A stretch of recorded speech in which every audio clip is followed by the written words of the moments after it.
The world trembles as tensions rise between Iran and Israel, two nations that have been on a collision course for decades. The recent missile attack from Iran on Israel has ignited a powder keg, threatening to plunge the region into chaos.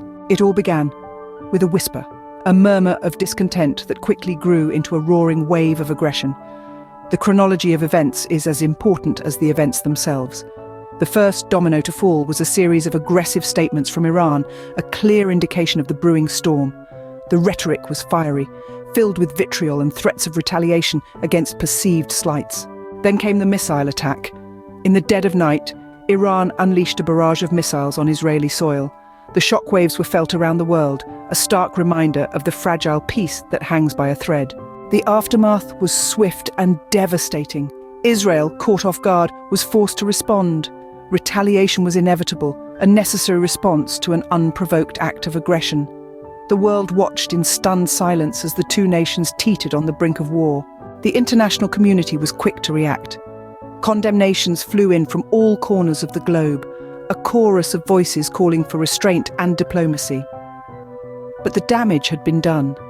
The path to peace was obscured by the smoke of war, the way forward uncertain. Key points to remember from this narrative are: first, the escalation began with inflammatory rhetoric from Iran, setting a tense stage for what was to come. Second, the missile attack on Israel, an act of aggression that sent shockwaves around the world. Third, Israel's inevitable retaliation, a response to an unprovoked attack. Fourth, the international community's reaction, a unified call for restraint and diplomacy in the face of escalating tensions.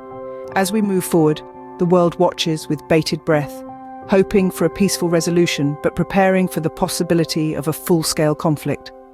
The tension between Iran and Israel is a ticking time bomb, a crisis that threatens to engulf the region and beyond. The clock is ticking and only time will tell what the future holds.